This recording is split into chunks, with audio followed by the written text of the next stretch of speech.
Hello everyone.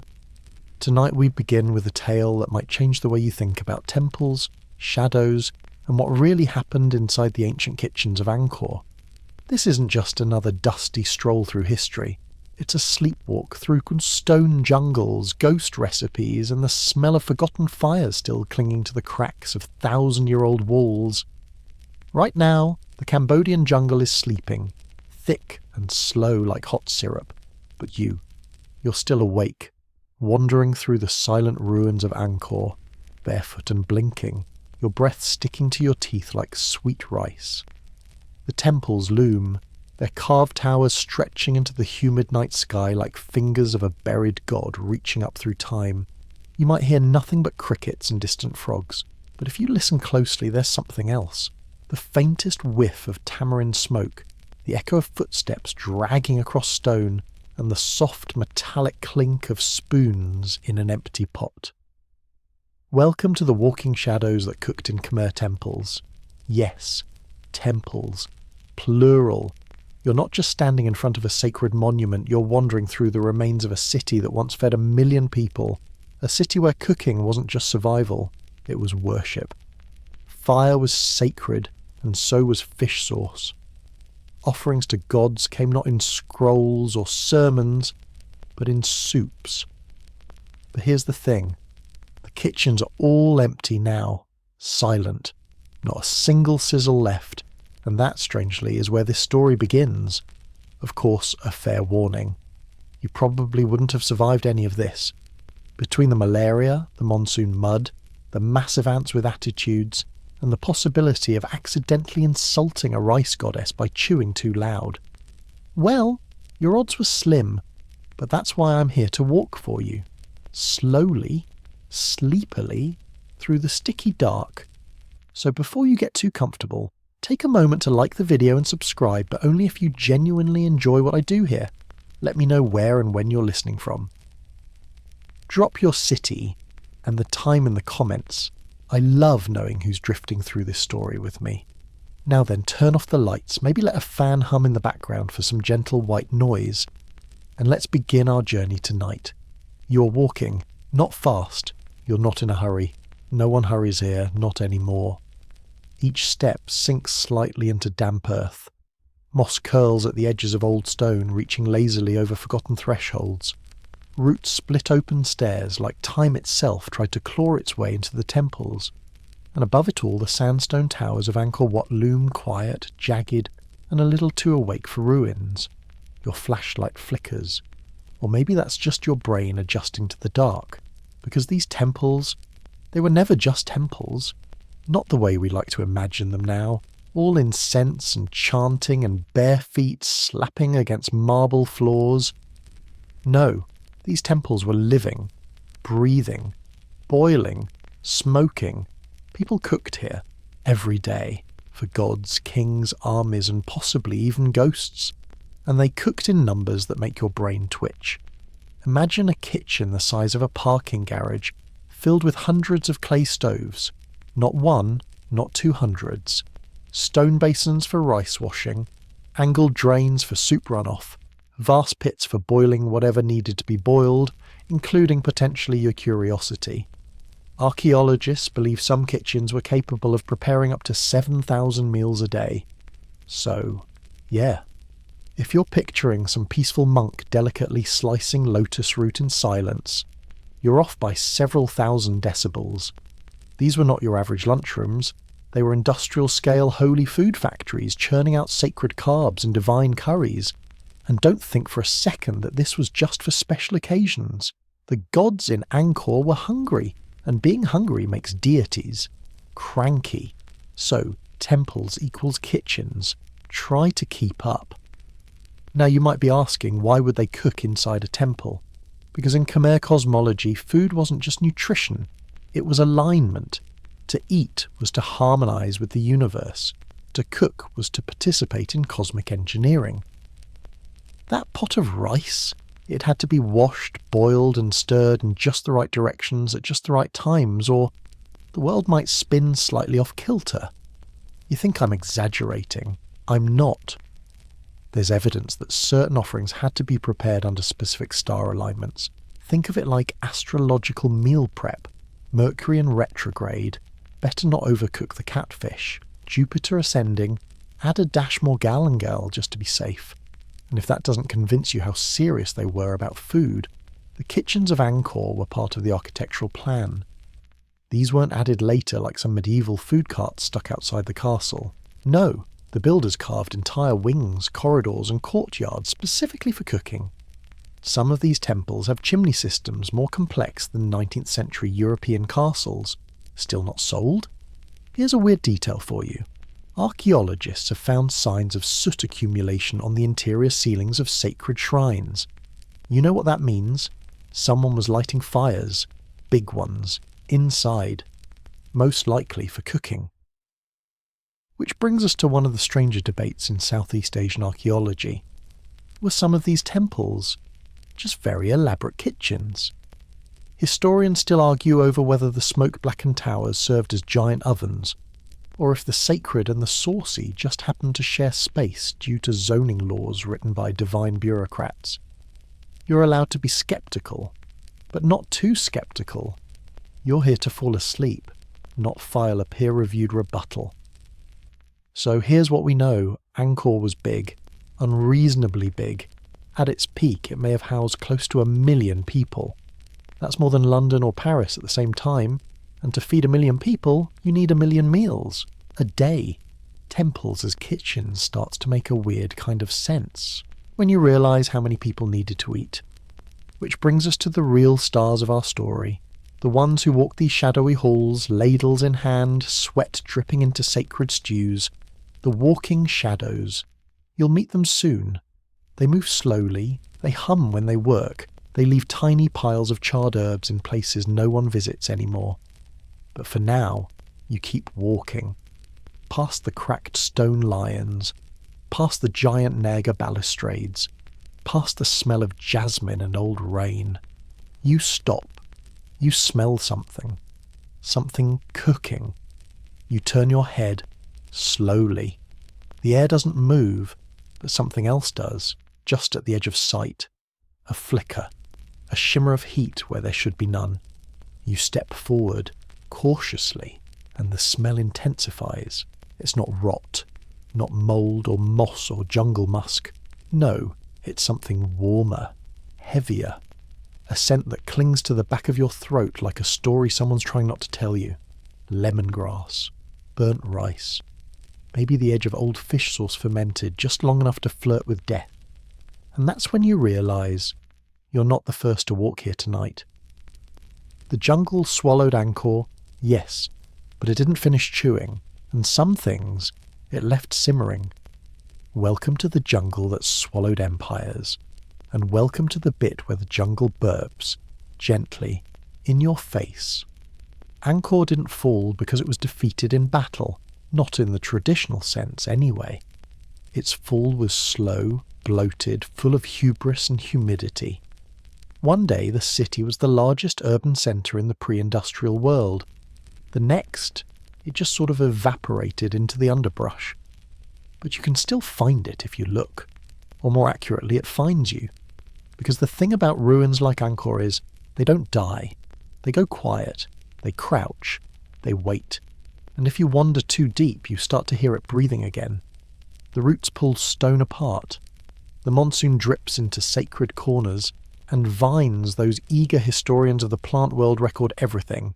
They remember which tower cracked first, which basin overflowed, which cook forgot to stir the stew and probably cursed an entire dynasty with underseasoned broth. Historians still debate whether the jungle took Angkor by force or by invitation. Some say the empire collapsed due to environmental stress, droughts or poor water management. Others argue it was war, overextension, political infighting. And then there's the quieter theory, the one no one says out loud. What if the people just left? What if they woke up one morning and said, you know what, we're done cooking for invisible gods and cranky royals, let the vines have it, and they walked away. Which brings us to a strange fact. Despite Angkor's architectural brilliance, Its incredible reservoirs, temples, causeways, and cosmic alignment. There were no walls, no fortifications, no city walls to speak of. 1 million people, and no one thought to build a fence. Maybe they didn't think they needed one. Maybe the jungle was enough. Or maybe they thought the gods would protect them. Spoiler, they didn't. As you walk now, brushing past ferns, you come to the edge of a stone platform. Something wide opens up in front of you. A basin, empty, cracked. Its carved edges long softened by rain and time. This used to be a reservoir. The Khmer called them berets, gigantic man-made lakes designed to harness and control the monsoon's chaos. They weren't just irrigation systems, they were sacred mirrors, reflections of the mythical seas surrounding Mount Meru, the cosmic mountain at the centre of the universe, and also, yes, giant bathtubs for gods. But you're not standing at a holy site anymore. You're staring at what looks like the world's saddest infinity pool. Dry, forgotten, echoing with nothing but insects and maybe one mosquito who really wants to marry you. Still, these berries were what made Angkor possible. They fed the rice fields. The rice fields fed the people.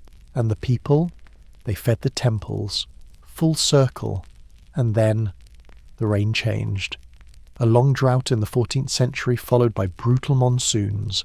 The reservoirs cracked. The canals clogged. The kitchens ran dry. Fires went out. Rice bowls came back empty. Some researchers even believe the massive stone infrastructure designed to be eternal couldn't adapt to the sudden mood swings of the sky. Imagine that. The gods, once fed daily banquets, getting hangry. And when the gods are hangry, empires fall. You step away from the basin. You feel the old mud between your toes, even though there's no mud here now. Just memory. Dry, crumbling memory. And something else. Movement. You hear it again. Shuffling, but not human. Leaves. Number cloth. The whisper of fabric on stone. A robe. A sash. You're not alone. You turn too fast and of course nothing. But the smell is back. This time it's stronger. Something roasted. Something rich. The kind of smell that makes your mouth water even if you're already full. The kind of smell that means someone's cooking. And you remember, the jungle didn't destroy Angkor. It absorbed it. Like an old friend pulling you in for a long, slow, silent hug that you might never escape. Because here's the truth. Angkor didn't die. It diffused. It leaked into the trees, into the vines, into the dirt and stone, and forgotten spices ground into the floor. And in the quiet, it's still here. Simmering, just not for us. You take one last look around the reservoir before you move on. You swear you see footprints barefoot, small, smeared by rain. You blink. Gone. The shadows keep walking, and you, poor thing, you follow them. You follow the scent first, not the shadow. It curls through the air like steam off a bowl of hot broth, gentle at first, then undeniable. A deep umami warmth with something sharp underneath. Ginger. No. Galangal. The one that bites just behind the eyes. And fish sauce, of course. Always fish sauce. The perfume of Southeast Asia. The cologne of kings and kitchen gods. And this is where it starts to feel stranger than it already is. Because temples are supposed to be silent, sacred, sterile, even. But this place smells like someone's been making dinner for a century and just stepped outside for more lemongrass. You round the corner, and there it is. The city, not the ruins, the real one, or something like it. A memory burned so deeply into the stone that tonight it plays back for you. Massive galleries stretch in every direction. Stone corridors sweat with the memory of steam. The air is thick with imagined heat. You can almost hear it now, the chop-chop of cleavers, the sizzle of oil in ancient iron pans, the thud of mortar and pestle pounding rhythm into the floor. This isn't worship, it's lunch prep. Welcome to Angkor, the city built to feed the gods. Or rather, the city built to make sure the gods didn't notice how hungry everyone else was. See, here's the uncomfortable truth. These temples weren't built for the people. They were built on the people, literally, sandstone by sandstone, hand by blistered hand. You don't get temples this big without some serious human sacrifice of the unpaid labour variety. And while the kings prayed and the dancers swayed and the priests recited their poetic devotions, someone else was cooking, because the gods demanded food. Not just incense or chants or symbolic offerings. Number actual food. Rice, fish, meat, fermented mango, coconut stew, banana wrapped in leaves, palm sugar drizzled over everything. Entire menus of ceremonial meals. Archaeologists have uncovered massive hearths embedded directly into the temple complexes, rows of clay stoves, charred patches on otherwise sacred stone, burn marks that tell the real story, the one no royal inscription ever bothered to write down. Imagine cooking for a divine being who could smite you for using the wrong herb. Imagine chopping chilies so violently that even the heavens start to cry. That was daily life here. Sacred sweat, ritualized burns, recipes written in ashen repetition, and here's where it gets a bit twisted. Some scholars argue that Angkor's temples were kitchens, not just attached to kitchens, not just housing kitchens, but actual culinary cathedrals. You walk past a series of niches in the wall, each large enough to hold a wok or a pot. Some still blackened by soot, others hollowed by time and termites. But the arrangement is unmistakable.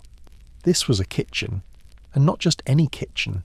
A kitchen engineered into a holy map of the cosmos, each corner representing a cardinal direction, each fire aligned with a celestial node, each meal prepared as if the eater was the centre of the universe, which of course they believed they were.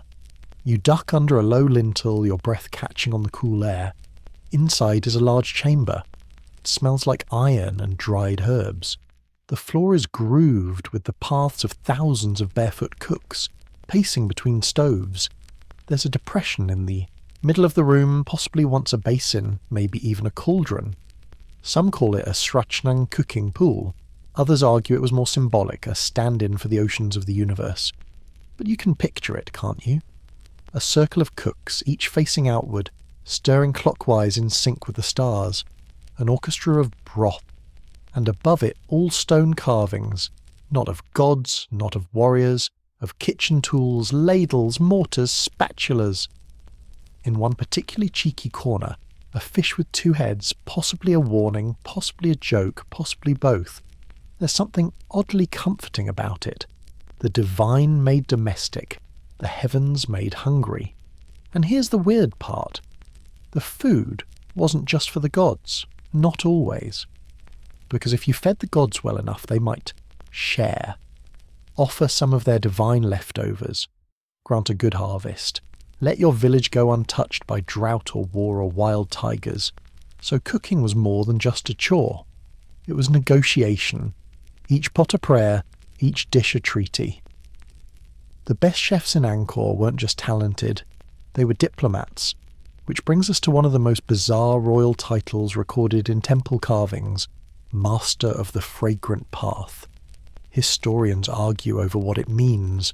Was it a head chef, a food priest, a holy janitor with good cologne? No one agrees, but the title appears again and again, sometimes alongside military officials, sometimes beside astrologers, always close to power, because in Angkor to control the food was to control the fate of the empire, and as you sit now, yes, sit, because you've stopped walking without realizing it, you feel the weight of that history settle onto your shoulders like steam. Cooking wasn't survival here, it was religion, it was politics, it was prophecy. And the kitchens, they weren't behind the temples, they were the temples. The walking shadows knew this. They carried it in their calloused hands, in their burned fingers, in the salt crystallized behind their ears. And sometimes, just sometimes, when the monsoon wind moves just right across these cracked stones, you can still smell their work, their prayer, their stew.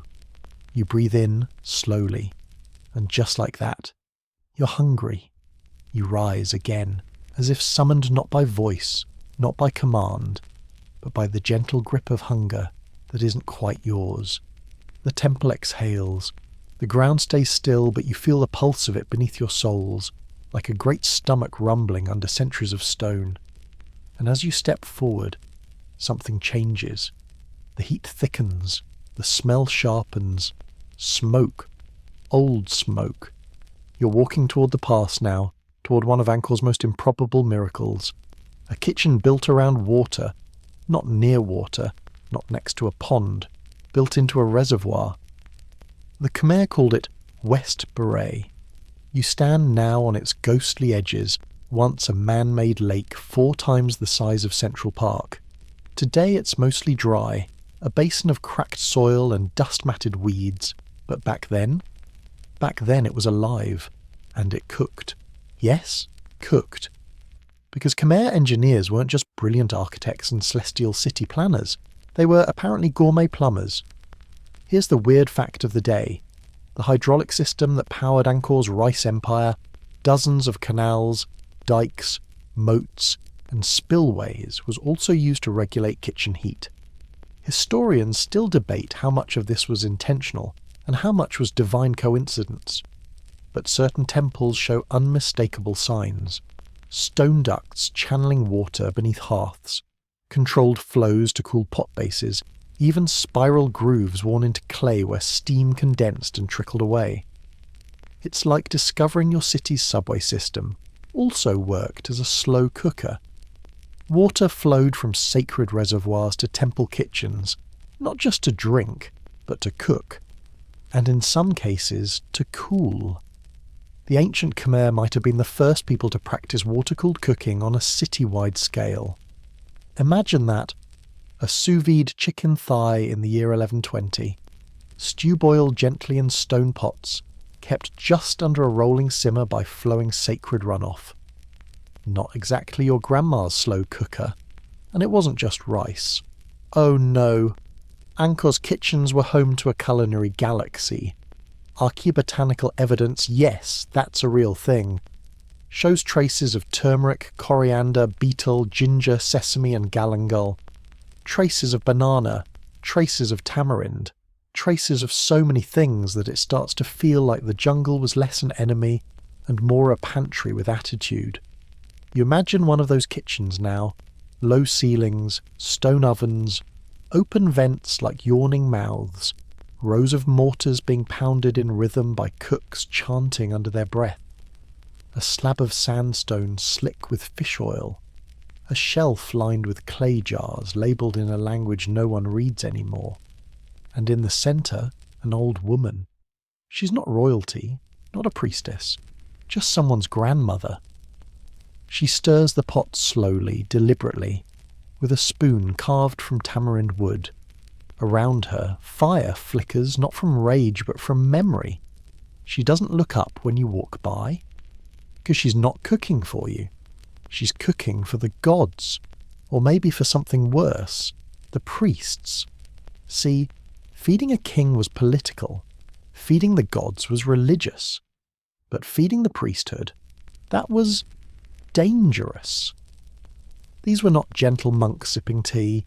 These were administrators of the divine, sacred accountants, ceremonial inspectors of holy compliance, and they had opinions about their food. Some demanded their rice be stirred counterclockwise on odd days. Some insisted their soup contain no shadow cast by garlic. One particularly fussy fellow was said to only eat meals prepared by virgins who had never seen the moon. The logistics of that are frankly a nightmare. And still the cooks obliged. Why? Because failure wasn't just a matter of hunger. It was heresy. Some historians speculate that entire kitchens could be punished if an offering meal caused cosmic discomfort. That's Khmer code for you burn the sacred. Stew and now the god of agriculture is mad at us, and gods held grudges. There's a carving faint, almost gone on the wall of Preah Khan. It shows a man being scalded with soup. Some believe it's metaphorical. Others suggest it's a very literal warning to taste before serving. Still, the system worked for a while. Angkor's empire thrived. Its kitchens simmered without pause. Reservoirs flowed. Steam curled up to heaven. Gods were fed. kings were pleased. But you know what's coming, don't you? No meal lasts forever, and no empire digests change well. Because when the monsoon pattern shifted, when the reservoirs overflowed and then dried, when the canals clogged with silt and the barries began to crack, everything burned. Not with fire, with emptiness. The kind of burn you feel when a kitchen goes quiet. You step out of the corridor and into a courtyard now. Patches of old fire pits dot the stone. You count them without meaning to. 1, 2, 9, 12. Each one once fed 100 mouths, each one cold, except 1. A single ring of scorched stone, still faintly warm. You crouch, you touch it. You pull your hand away. You didn't imagine it. Something cooked here. Recently. But who? You're still crouching when the breeze shifts. The jungle exhales again, long and wet and slow, like it's trying to fog up the corners of your thoughts. The warmth from that single fire ring lingers on your fingertips, and for a moment you forget what century you're in. You stand. Behind you, the vines sway, not like plants, but like curtains that were just brushed aside. You turn. Of course, nothing. But the smell is stronger now. Toasted rice, burnt lemongrass. A sweetness that doesn't belong in the present. Something cooked here, and something is still cooking. Because here's a thing that no one talks about when they gush over Angkor Wat's architecture or its celestial geometry or the heroic kings. The priests were chefs. Yes, the robed, bald, incense-swinging caretakers of the gods. Half of them were glorified kitchen managers. You're standing in what scholars now believe was a culinary sanctum, a space reserved not just for prayer, but for the preparation of divine meals, which, in the Khmer mindset, was the same thing. Some of the temple inscriptions list long inventories of offerings made daily to the gods, and while that sounds poetic, the details are very unpoetic. We're talking 42 bundles of lemongrass, 30 bowls of sticky rice, 27 grilled eels, 4 pigs, 24 jars of fermented fish paste, and 1 very unfortunate turtle. This happened daily, and somewhere in this holy kitchen complex someone had to do the dishes. You're walking again, slowly, past long stone troughs, filled now with dirt and snail shells, but once brimming with wash water. One inscription found nearby actually names a priestly role as he who boils before dawn. Another, charmingly ambiguous, she of the charred, hands. It seems holiness in Angkor required calluses. There's even a theory that the hierarchy of the temple kitchens paralleled the divine order itself. The higher the rank, the closer your food went to the gods. Lower acolytes handled prep. Mid-tier priests stirred and simmered. Only the most trusted maybe once in a generation were allowed to salt the divine dishes. Imagine that. Centuries of spiritual apprenticeship to earn the right to season a curry. You pause at a doorway. It's low and narrow, and you have to crouch to enter. The air inside is stale, but there, on the wall, someone carved a spoon. Not a sword, not a god, not a lotus. A spoon. And next to it, a line of ancient Khmer script that scholars still argue over. Some say it reads, "She who fed the stars." Others insist it says, "Do not forget the fire." A few believe it means both. But here's what makes this really weird. Next to the spoon is a faded outline, a handprint, small, probably from a young cook or priest. It's smeared, like they pressed it into the wall while it was still wet, then slid down in exhaustion, or maybe prayer, or maybe both. That hand was real. That spoon was used. That fire burned. This isn't just archaeology. This is a kitchen that remembers. And you begin to realise something a little chilling, a little holy, and a little ridiculous. These temples weren't just houses of gods. They were pressure cookers of belief. Because in Angkor, religion wasn't about scripture. It was about repetition. Feed the god, feed the king, feed the city, every single day. Miss one. The sky falls. And when drought came, when the great canals ran dry and the monsoons refused to arrive on time, what do you think happened to the meals? They burned, and the priests panicked, and the gods went hungry. Some historians argue that the fall of Angkor began in the kitchens, that one day too many fires went cold, too many bowls returned empty, too many gods unfed, and just like that, the divine forgot to protect the city. You turn now into a different corridor. This one is narrower, more worn. The floor dips in the middle. Your feet slip slightly on the moss-slick stone. This was a pantry once. You can tell by the notches in the wall where clay jars used to sit. By the faint residue of oil and spices still clinging to the cracks. You press your hand to one, absent-mindedly. It's warm. You pull away. Behind you, a footstep. Not yours. You freeze. You wait. You listen. Nothing. The silence swells again, bloated with humidity. But the air has changed. A little more smoke, a little more salt, a little more memory. You're walking now, because what else can you do? And you begin to see them. Not clearly, never clearly. Just movement at the edge of your vision. Shadows bending around corners too fast. Light flickering where there's no fire. The walking shadows. Not ghosts exactly. Not people. Spirits. Cooks. Still moving. Still cooking. Still trying. Maybe they don't know the empire fell. Maybe they don't care. Maybe they're just trying to finish the last meal before the end. And maybe you're not here to watch. Maybe you're here to help. You don't want to help. That's the honest part. You didn't come here to cook. You didn't sign up for ghost kitchen duty in the middle of a crumbling jungle temple that smells like roasted fish and cosmic expectations. And yet, you reach for something. It's not there. Not really. But your hand closes around the idea of a ladle, and for just a moment it's heavy in your palm. Made of bronze, maybe. Or bone. Hard to tell with dreams. Because that's what this is, right? A dream? The kind where the air tastes like smoke and memory. The kind where kitchens appear in sacred spaces and fire never quite dies. You follow the shadow ahead. It doesn't speak. Just drifts, like incense. You follow it through a colonnade of half-eaten pillars, each one decorated with the faint outlines of what could be flames, or vines, or both. And then you reach it, the mortar. It's the size of a bathtub, blackened with use, smooth as riverstone. The pestle beside it is cracked, worn to a crescent from years, centuries of pounding. This was where diplomacy happened. Not at royal councils, not in the king's chambers.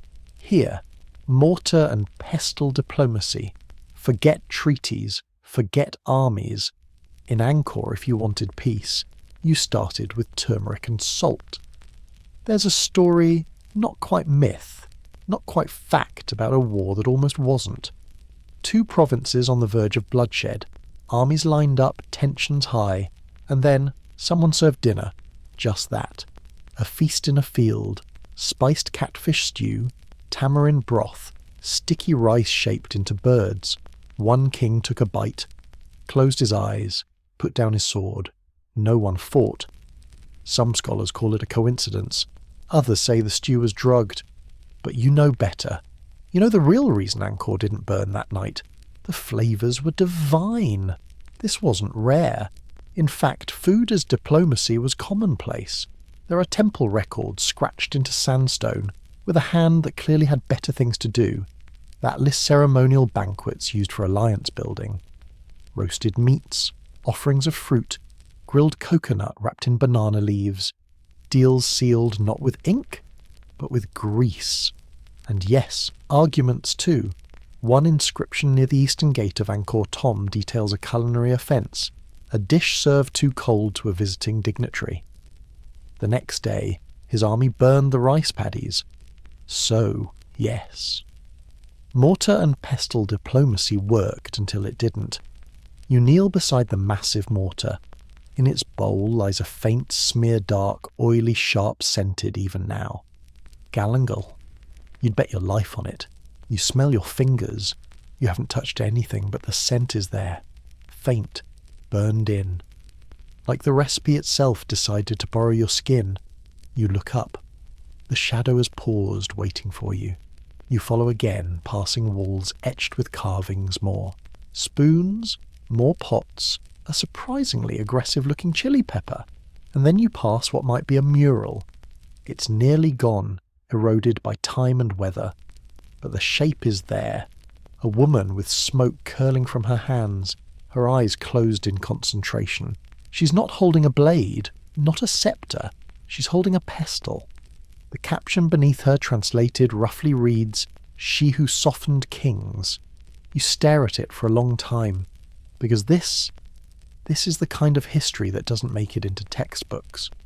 This is the quiet history, the boiling behind the curtain history, the history that smells like char and garlic and burned fingers, and it's not gone, not really, because it's here, still, in the cracks of stone, in the breeze, in the way the jungle doesn't quite reclaim the kitchens, in the footsteps that don't echo when you follow, and in the taste that lingers when you haven't eaten.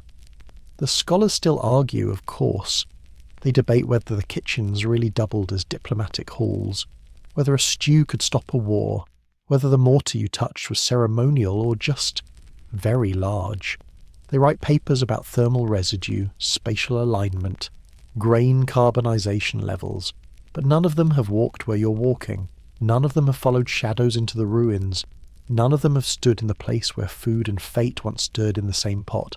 And none of them smell like galangal right now. You do.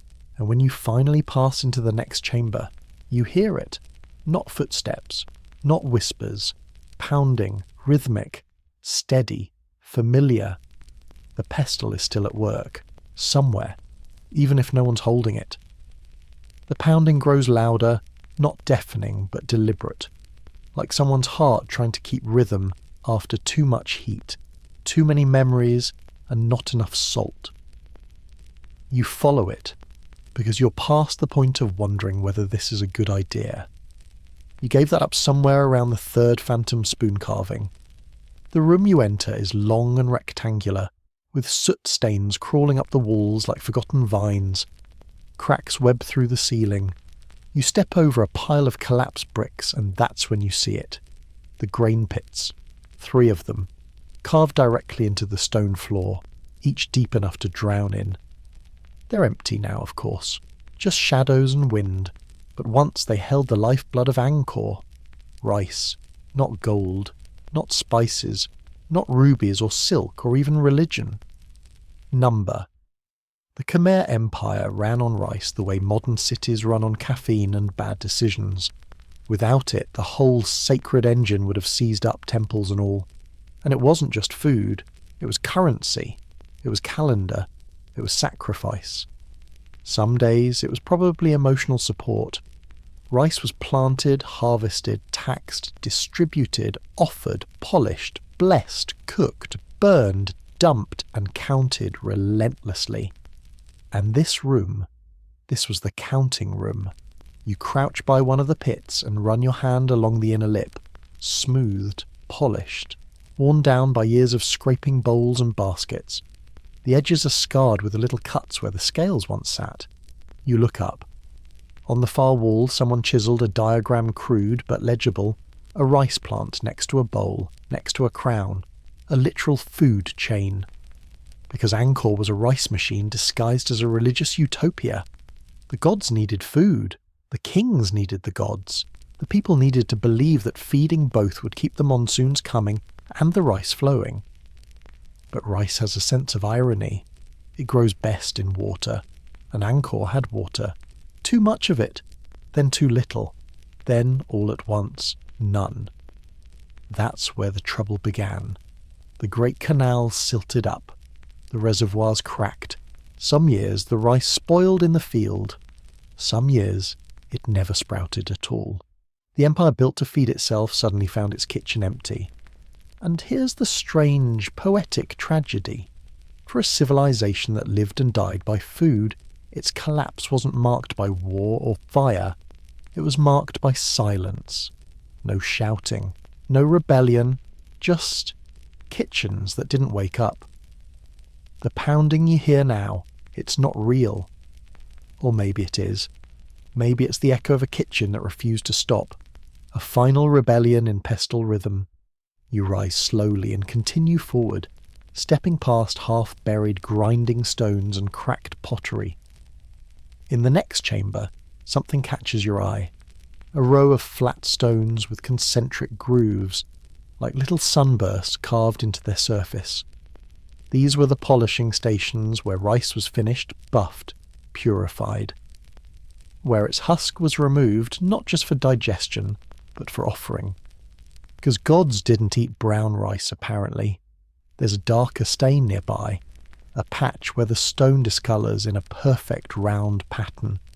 Some say this is where the first burnt pot was set down, an accident that was treated like an omen. The cook, they say, vanished the next morning, not fired, not punished, just gone. And from that day on, every priest-cook was required to whisper an apology before placing the pot on the fire.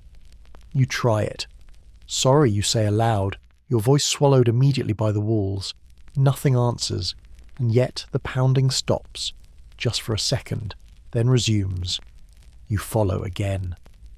Down a narrow hall flanked with storage alcoves, the jars are gone now, looted, broken, or swallowed by time, but you can still smell them.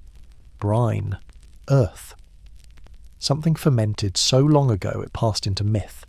These weren't just food stores. These were flavour vaults. Pickled mangoes for offerings. Preserved fish paste for winter prayers. Tamarind pods aged under priest supervision. One inscription even mentions a fruit so sour it was banned during eclipses. You keep walking. The hallway turns sharply, and suddenly the space opens up into a wide courtyard, moonlight pooling over broken flagstones like spilled coconut milk. And there, across the courtyard, is the stone table. It's massive, cracked in places, covered in moss. This was where the rations were, portioned. For temple workers, for soldiers, for the royal kitchen, for the gods. And there's a rule carved on the underside found by accident, upside down, invisible unless you crawled beneath the table, which one unfortunate intern apparently did in 1997. It reads, "He who takes more than his portion steals from the stars." The implication, the gods monitored leftovers, which explains a lot about why no one dared complain about the texture of the sacred porridge. You circle the table slowly. You can almost see them again, the cooks, the servers, the priests overseeing the weighing of holy meals. The rice scooped in careful, symmetrical mounds. The fish split and seasoned in ritual patterns. No dish too rich, no bowl too full. Balance was everything. The city, the kitchen, the cosmos, all built on the same logic. Measure, stir, offer, repeat. But repetition is fragile, and when it breaks, empires starve. You place your hand on the table. It's cold now, but deep in the stone, something hums. The pounding has stopped. You're alone, but not empty. You've remembered something the city forgot in its final days. The recipe was never just food. It was ritual, rhythm, trust. It was the promise that if you fed the world might feed you back. You step back from the table, slow and quiet, as if it might still be listening. There's a tremor in your breath, a rice grain tightness behind your chest that has nothing to do with fear. It's reverence, or maybe just indigestion, ancestral addition. You turn, ready to move on. But not before whispering, "Thank you." You don't know why you say it, but you do, and the moss doesn't laugh. The shadows don't shift. The silence accepts it. You pass under a cracked archway, and the world narrows again.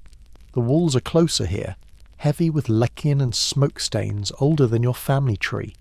The floor is uneven. Your foot bumps something. You look down.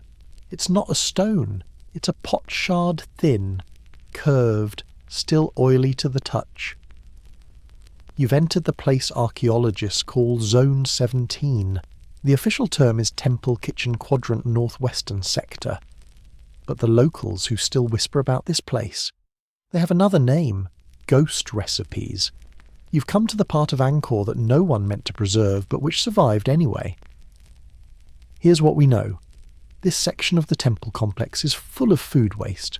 Burnt rice, charred animal bones, fish scales so thin they've fused into stone, broken pots, broken bowls, even the faint black crust of fermented paste that leaked out and fossilised against the floor. In any normal building this would be trash, but in Angkor even trash told stories. Because it turns out the cooks weren't just feeding the gods, they were recording, not with ink, not with stone tablets, but with flavour. Each pot left behind wasn't just a tool, it was a draft, a revision, a version of a dish that someone tried, altered, ruined, perfected, or burned beyond salvation. And the fragments you step over now, those are footnotes.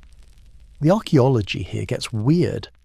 For example, in one chamber, scientists discovered a layer of carbonised rice grains perfectly levelled, as if someone spilled an offering tray, then decided to just leave it.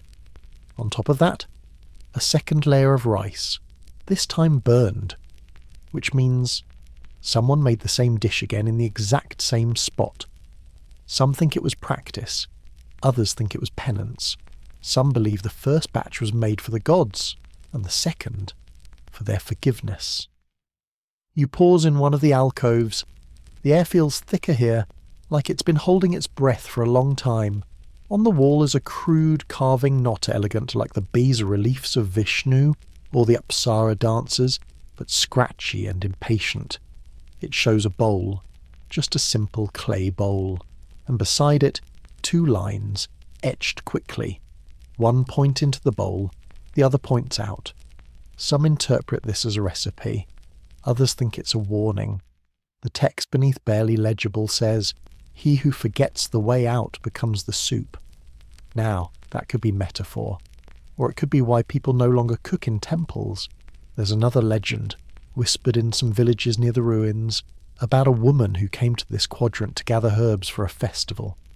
She stepped into one of these old kitchens just for a moment. She never came out. But sometimes, when the wind shifts, the smell of her stew still drifts from the walls. You stop walking. There it is again. That smell. Sweet, spiced, slightly burnt. Something's cooking. Still. You step into the next chamber and freeze.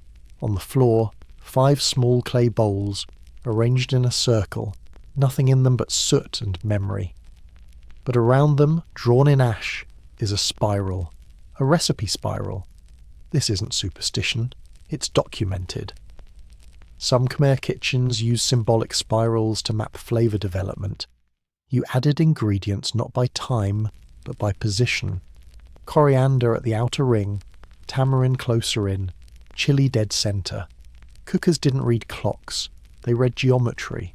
There's a theory wild, unprovable, delicious that Angkor's chefs used this system to align their dishes with planetary motion. Think about that.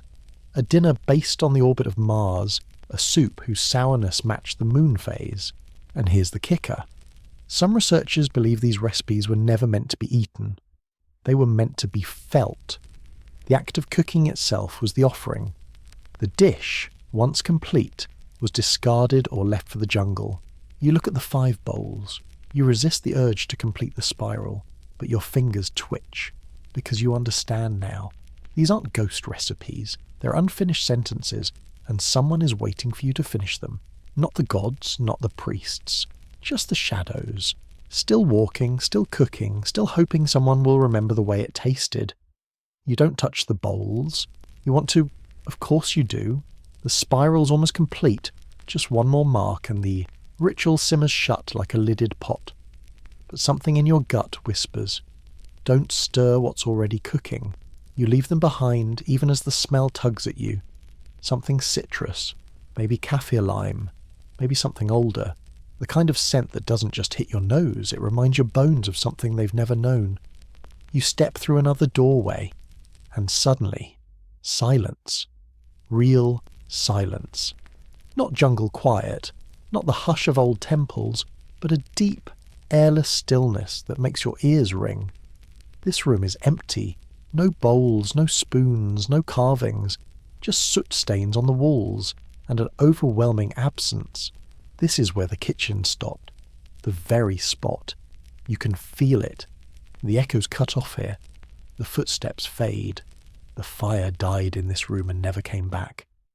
There's a long, low platform running along one wall, firestone blackened. Once this was the beating heart of Angkor's sacred cooking network, a place where 10, maybe 20 pots simmered side by side, flames licking the sides like ritual fingers. Now it's cold, and that's what hits you hardest. Not ghosts, not gods, not even the creeping sense of cosmic indigestion, just cold. Because this is what happens when a kitchen dies. It doesn't vanish, it shuts down. One morning, maybe during the dry season, maybe after too many years of thin harvests, the cooks didn't come back. The priests stood in doorways waiting. The fish didn't arrive, the pot stayed dry, and the smoke didn't rise.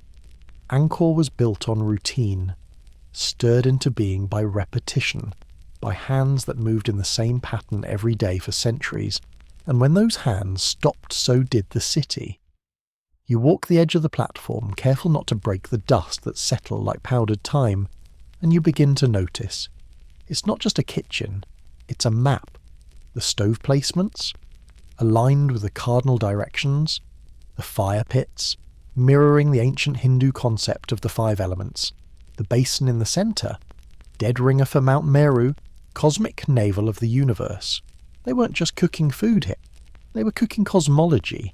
Every stir was a ritual, every flame a star, every meal a microcosm. The gods didn't just want dinner, they wanted order. And that's where things get complicated. Because when the food stopped, the order collapsed. The stars didn't realign, the people moved on, and the temples, they stayed behind, still waiting. Some historians believe this kitchen, this very one, was abandoned last. The final fire, the last ladle, and what did they make? That's the great mystery.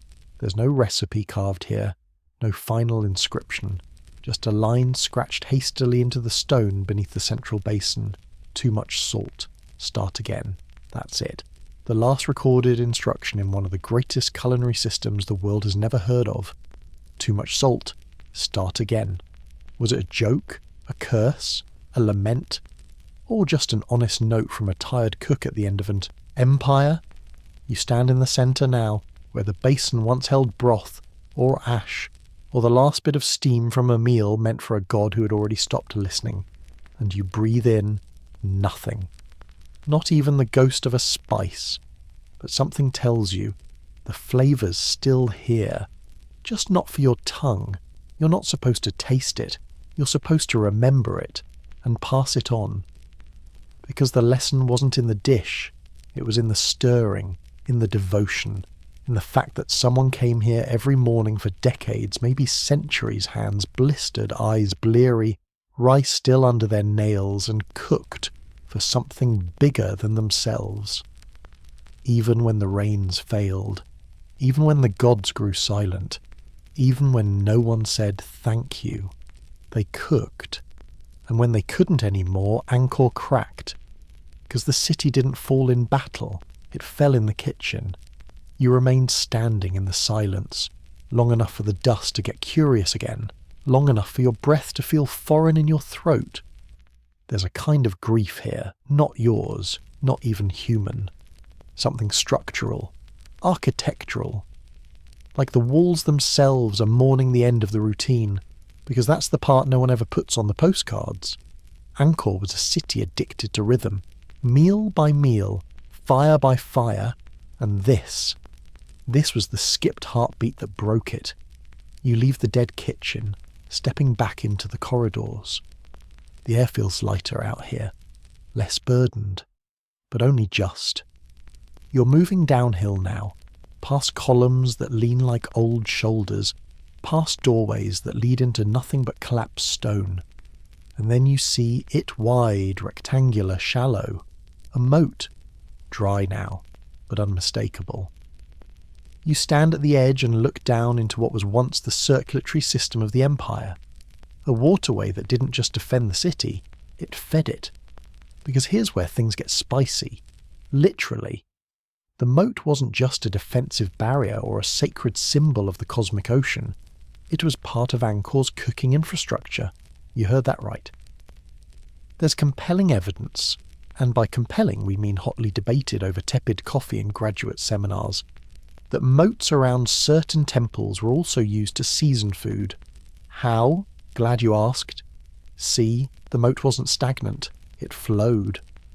Controlled by an elaborate series of gates and sluices, water could be diverted through specific temple channels, where it passed beneath or around various basins.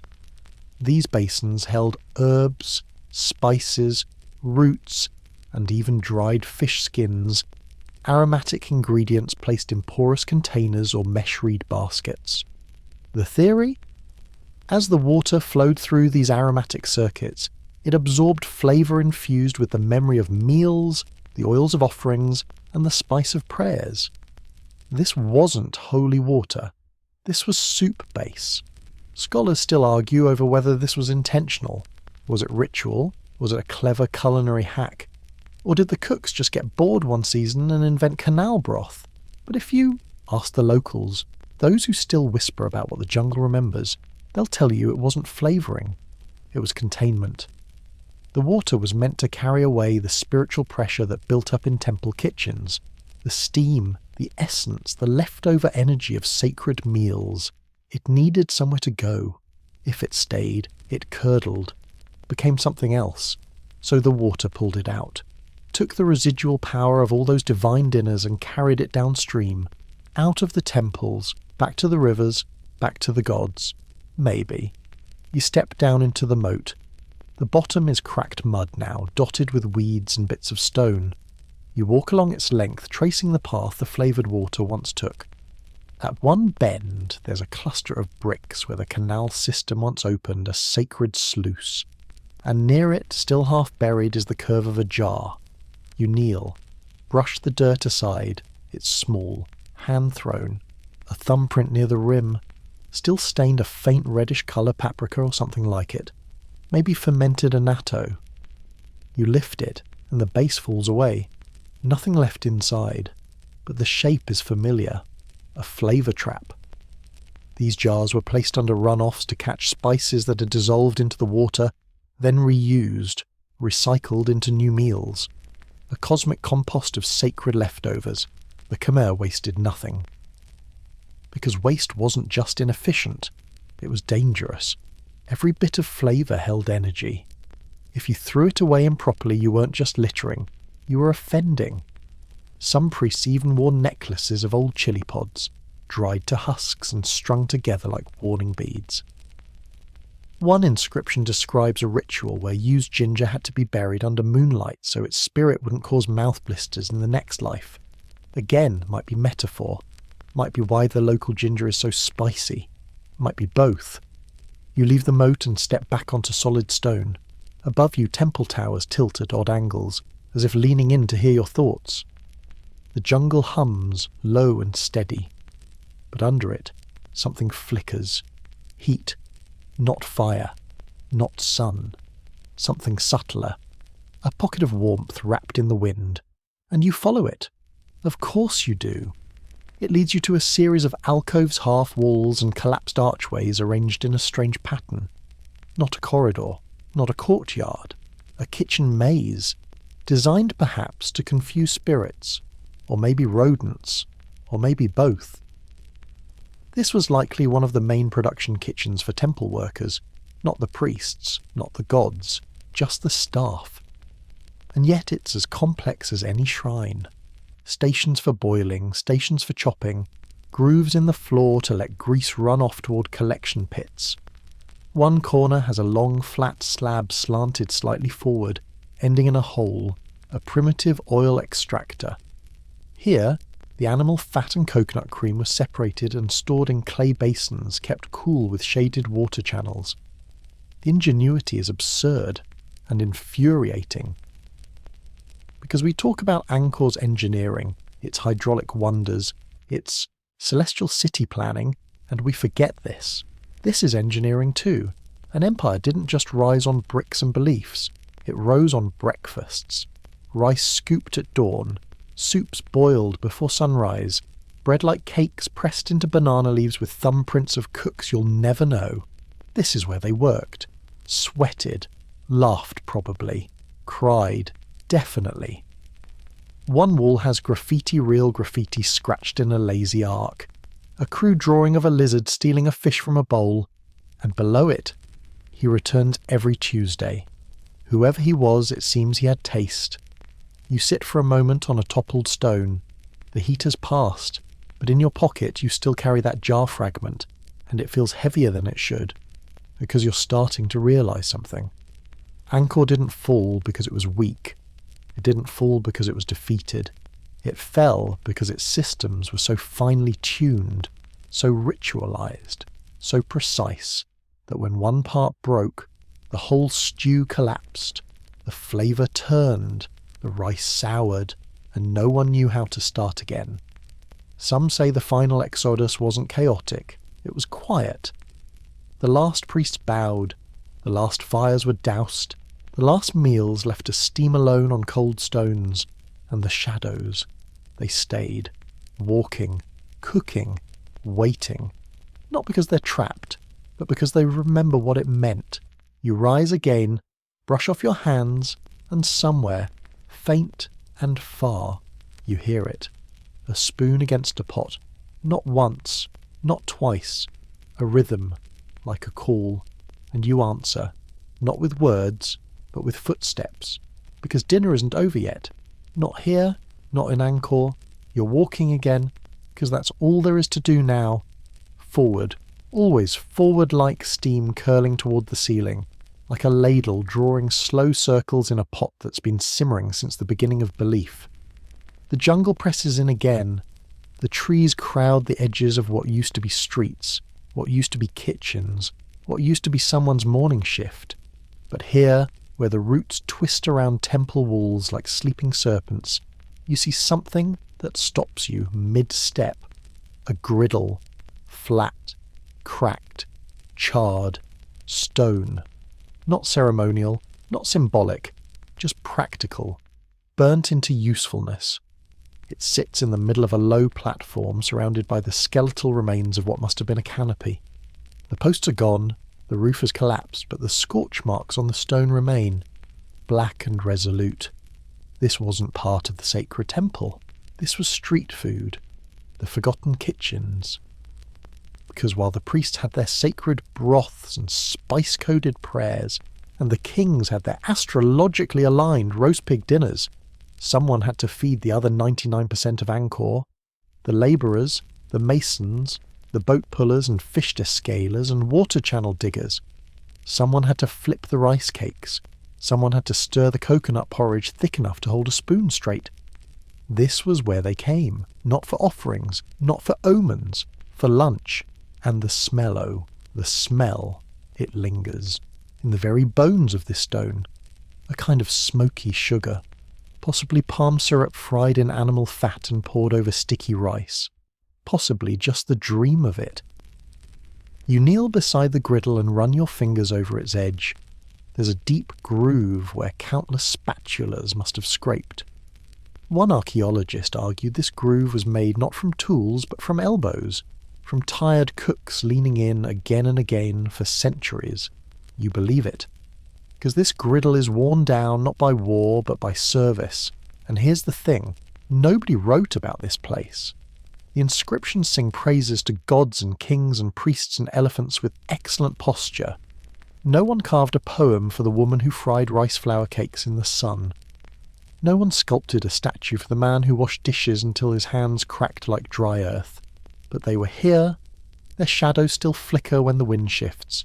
You move past the griddle and enter what was once a row of open-air stalls. The foundations remain low stone squares that might have held ovens, counters or storage jars. This was a market in the oldest sense, not a place for coins but a place for exchange. Trade wasn't always about gold, sometimes it was, you help me lift this stone, I give you fish curry. Or, My daughter is sick, take these fermented plums and bring back ginger from the East Canal. You sit at one of the empty stalls. On the stone before you, someone etched a tally. A series of scratches, some crossed out, some circled. You can't read it, but you understand it. It's the universal language of keeping track when no one's watching. And beneath the scratchings, what looks like a name, or a joke, or a blessing. You say it aloud, just to see what happens. Nothing does, except the wind changes. Again. And with it, another smell. This one sharper. Vinegary, chili, fermented shrimp paste. You stand too quickly. The dizziness hits you like hunger after forgetting to eat all day. You follow the scent, because what else is there to do? And there it is. Not another kitchen. Not exactly. A shrine. One of the smallest you've seen. Cracked open by time and tree roots, barely recognisable as sacred space. But someone recently has placed a bowl inside. Still full. Of what? You can't tell. Some kind of preserved relish, reddish brown and clumped with herbs.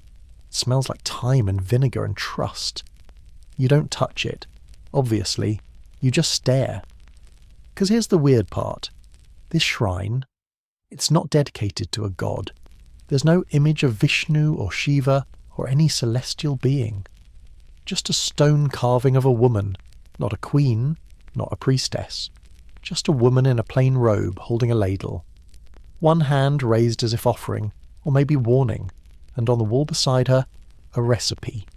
Actual measurements. Ingredients. Steps. It starts with, take 1 fist of ginger, crushed before sunrise. It ends with, leave covered until the ghosts forget your name. Now look, we're all skeptics in daylight, but here, under the cracked ceiling of a half-collapsed shrine, surrounded by jungle and lichen and the smell of something older than language, you believe it. Every word. Because this isn't a myth. This isn't a legend. This is someone's recipe. Not for immortality. Not for enlightenment. For flavour. The kind that matters when nothing else does. The kind that survives empires. You step back. You bow just slightly. And the ladle in the carving seems to nod back. Not thanks. Not welcome. Just. You understand now. You leave the shrine and continue walking. The air is heavier now. Not hot. Not cold. Just thick with something unsaid. You're getting close. To what you don't know. But the shadows are walking faster. And the kitchens? They're waking up again. You hear it now, far ahead. The scrape of clay on stone. The hiss of oil and laughter. Software. Muffled. Almost human. But not quite. The laughter fades as you get closer. Not suddenly, just softly, like someone closing a door, slowly, gently, on the sound. You stand still, 1 foot half raised mid-step, listening. But there's only the wind again, or maybe breath, the jungle's breath. You lower your foot, and you move on. The corridor you're walking through now is narrower, pressed close by stone on both sides. The walls are decorated crudely, yes, but insistently with more carvings of spoons, ladles, and what can only be described as aggressively enthusiastic chilies. You're in the part of the complex that was never meant for outsiders, not even for priests. This was behind the kitchens, beneath them, maybe even below the rituals. Storage? Maybe. But the walls suggest something deeper, something more private. You pass a small opening in the stone, no wider than your shoulders. You almost miss it. But the smell pulls you back. Not just spices, not just smoke. This is warmth. Still lingering, still recent. You duck in, step down. The air changes instantly cooler, heavier. You're underground. And what you see in front of you freezes your breath. A room, round, perfectly circular, carved entirely of stone, and in the centre, a single fire pit. Cold now, but unmistakable. Around it 4 benches, equidistant. This wasn't a kitchen. This was a council room, but not for kings, not for generals, for cooks. There's no doubt. The walls here are covered with inscriptions, recipes, ingredient lists, rituals, corrections.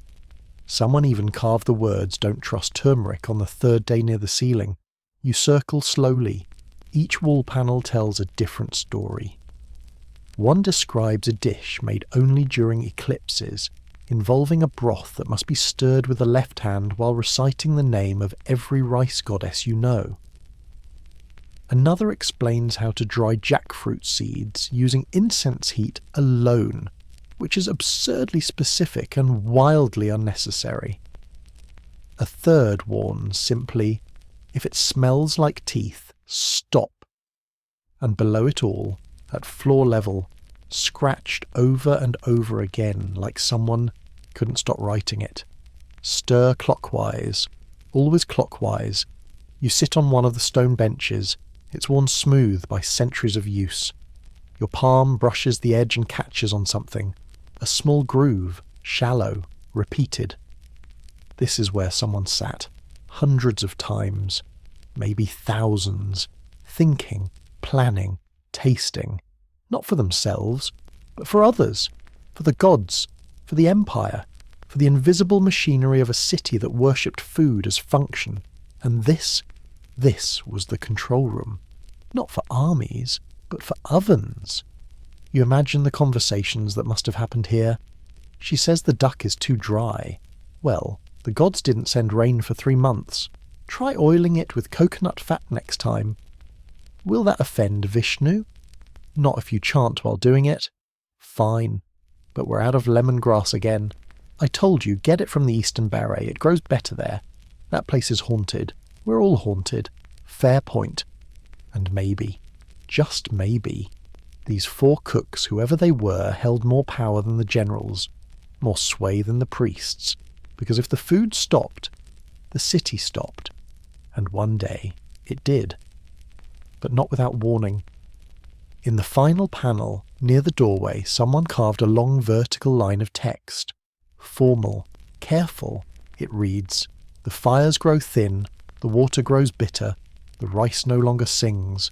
Tomorrow we serve no more," and beneath it, 4 handprints, one for each bench, left there maybe, on the last night this room was used. You press your own hand next to them. The stone is cool, but not indifferent. You stand again. Walk slowly around the circle one last time, then climb back up, into the corridor, blinking as the light returns, and that's when you see it. A trail, not footprints, something subtler, spice, little flecks of chili, seeds, a sprig of lemongrass so dry it shatters at your breath. Someone or something has walked this path recently, seasoning as they went. The shadows are leaving a trail, and you, poor thing, are following it. Of course you are. The corridor widens into a long gallery. The columns here are tall, sun-bleached, lined with vines and memory. But between each one stands a statue, not of gods, not of kings, of cooks, each one carved with a different utensil, a whisk, a cleaver, a ladle the size of a paddle. One even holds a wok like a shield. This is no joke. This is a hall of honor, the forgotten pantheon. There's even an inscription at the entrance. It reads, "Let those who stirred the sky be remembered. For without the meal there is no prayer, and without the fire there is no God." You walk the gallery in silence. The air tastes like something's about to happen. And then, a breeze. Number not breeze. Smoke. Just a curl. From the far end of the gallery, behind a broken wall, a column of steam rises. Your heart stops.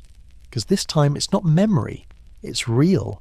Someone is cooking, right now, and they're waiting for you. You don't run. You don't call out. You don't even blink too. Fast. Because deep down, under the logic, under the sleep-deprived skepticism, you understand. Whoever is cooking, they already know you're coming.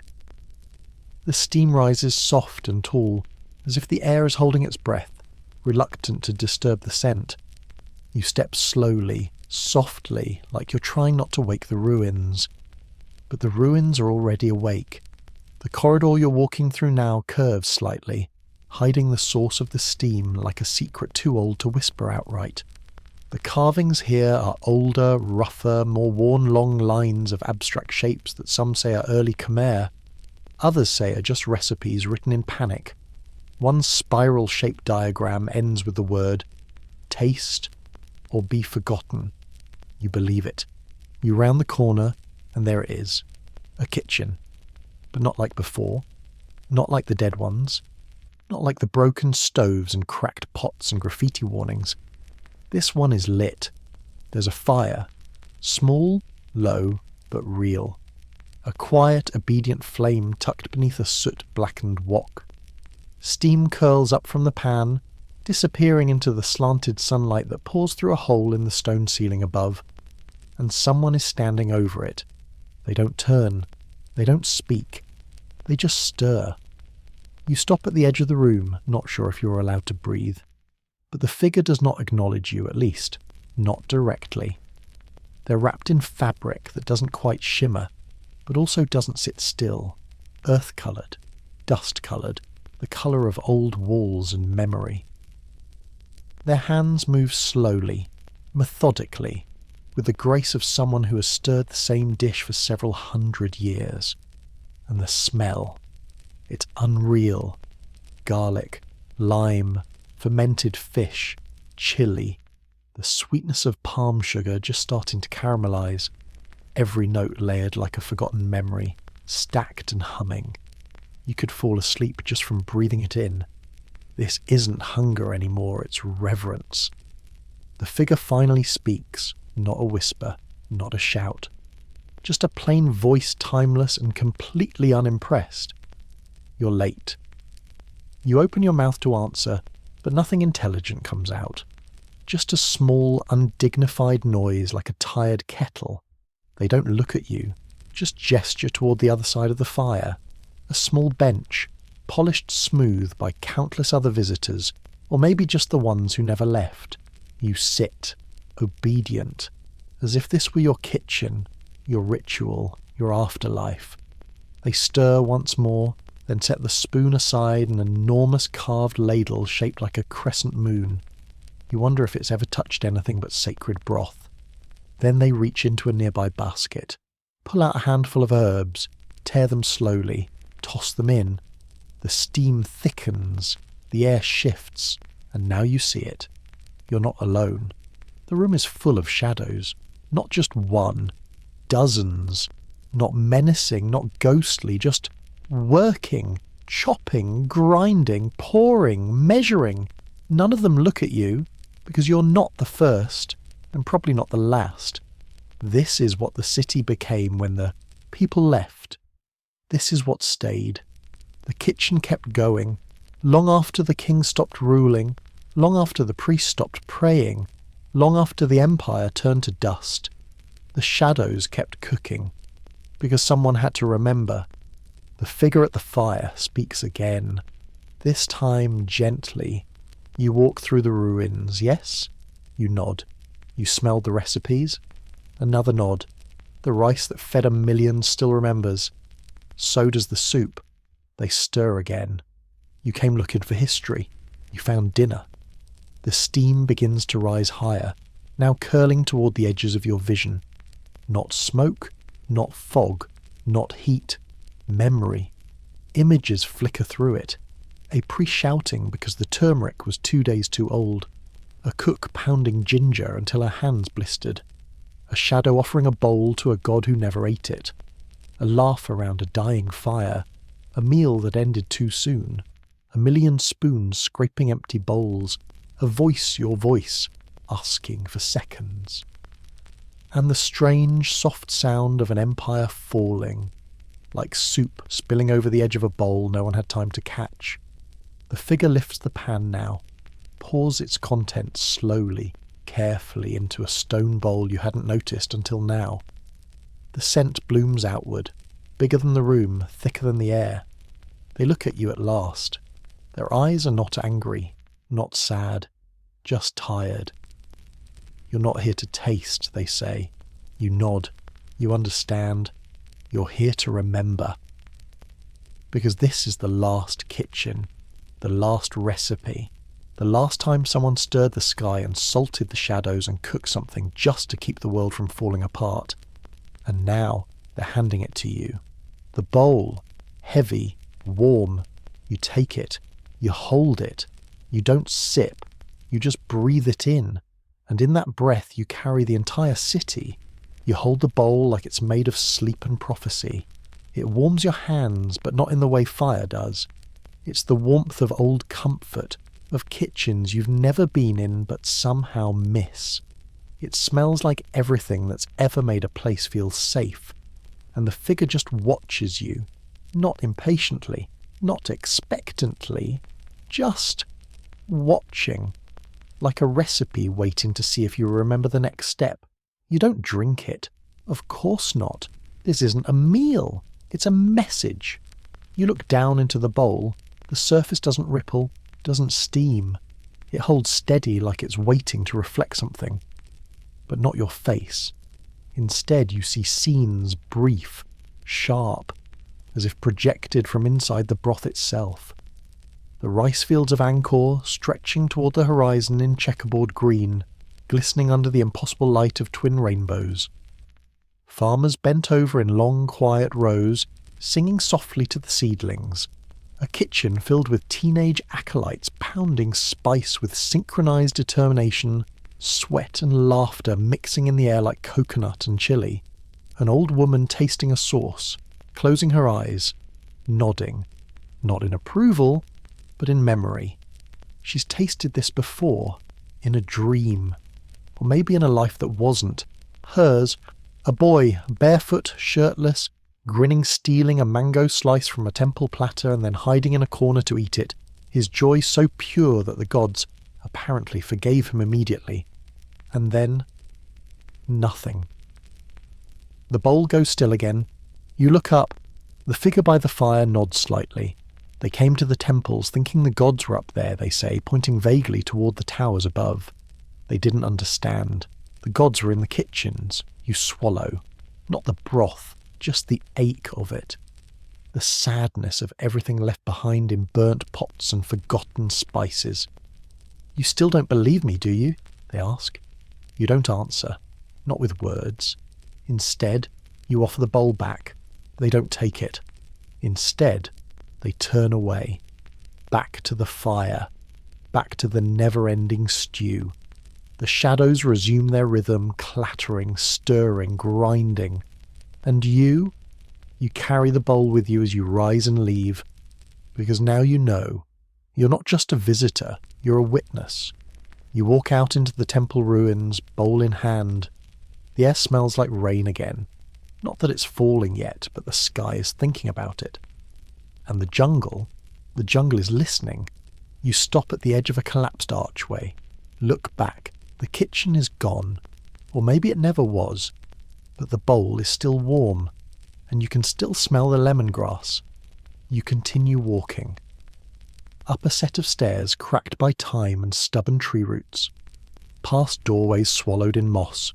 Through courtyards where statues used to stand and now only shadows linger. And then you reach it. The highest point. The central tower. The symbolic summit of the temple. Mount Meru. The place where the heavens and the earth were meant to meet. The spot no one cooks in. But today, it's different. Because someone has left something here.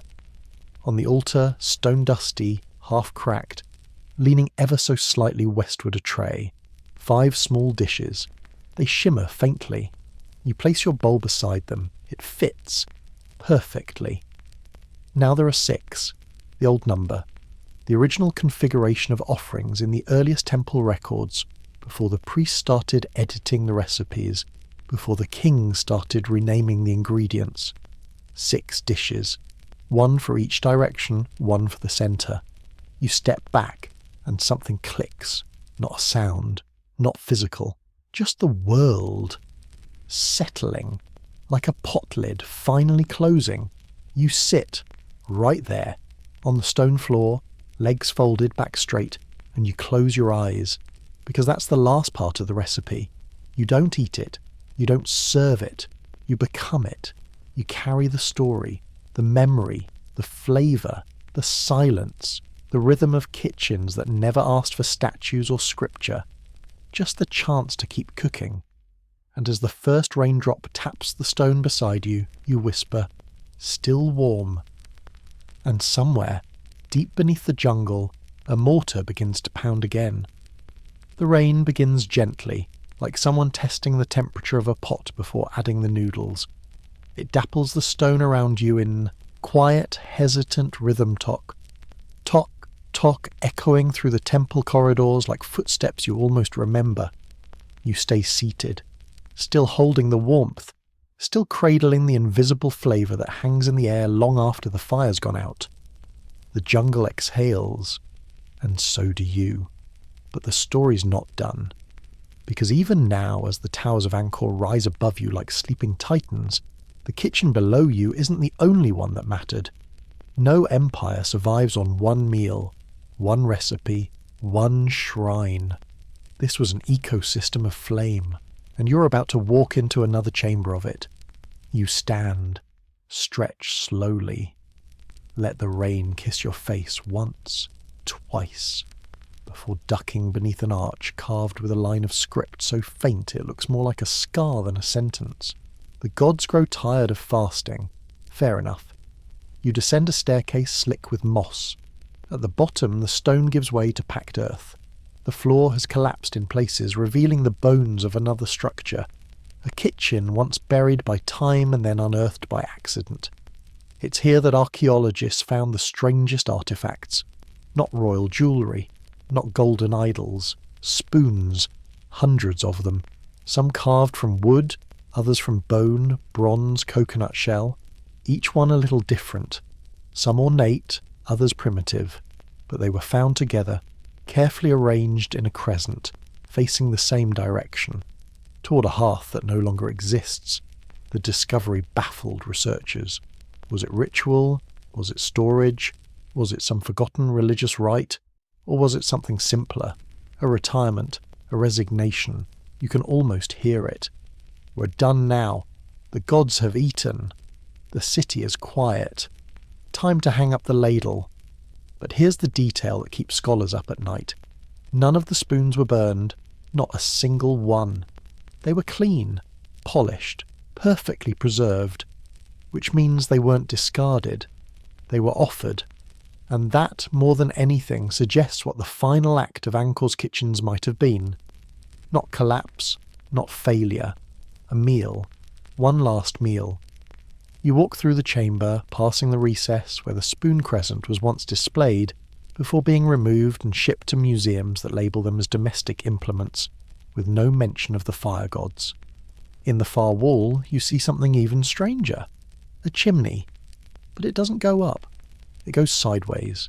A horizontal smoke vent, carved directly into the stone leading deep into the earth. It's not an accident. It's engineered. Purposeful. Smoothed by centuries of hot air, oil, vapour and ghost spice. One theory fringe, yes, but persistent, says this vent connected multiple kitchens beneath the city, forming a network of scent tunnels, so that one temple could smell what the other was cooking. An olfactory alert system, a kind of sacred gossip. You smile, because that sounds exactly like something humans would invent. Practical, a little ridiculous, but beautiful in its own way. After all, what better way to know the city is still alive than to smell the neighbour's stew? You step into the tunnel. It's wide enough to walk through, just barely. Your shoulders graze the walls. The scent is faint, but undeniable. Smoke, garlic, rain-damp turmeric. You walk, one step, then another, and slowly the sound of rain above fades, replaced by something older, something rounder. Drums. Number not drums, pounding, the pestles again, back at work. You emerge into a circular chamber lit by faint cracks in the ceiling, where roots have punched through like fingers. Around you, 3 massive mortars sit half buried in the floor, their pestles upright, waiting. And around them, figures, not shadows this time, statues, stone cooks in frozen motion, one stirring, One pouring, one smiling, all positioned as if caught mid-shift. This was a memorial kitchen, built not to function, but to remember. The Khmer believed in ancestor worship, yes, but more than that, they believed in ritual memory, that places could carry knowledge the way skin carries scars. This kitchen was a monument, a recipe written in architecture, and here's the twist. There's a plaque, not stone, not metal, clay, pressed by hand, still slightly warped, faint fingerprints visible in the surface. You lean in to read, "To those who fed the gods when no one else remembered to eat, we keep the fire for you," and beneath that, no name, just a recipe. Rice, salt, water, 3 ingredients, no amounts, no instructions, because everyone already knows how. And if you don't, maybe you weren't supposed to cook here in the first place. You sit at the edge of one mortar, close your eyes, you listen. The pounding returns not from the statues, not from memory, but from somewhere further down. You follow the sound in your mind deeper and deeper, until the pestle rhythm becomes a heartbeat, and the heartbeat becomes thunder, and the thunder becomes rain again, but not falling now, boiling, in pots so large they could feed galaxies. And you wonder, was the universe cooked? Was it stirred into being? A great broth of stars and carbon and unspoken ingredients?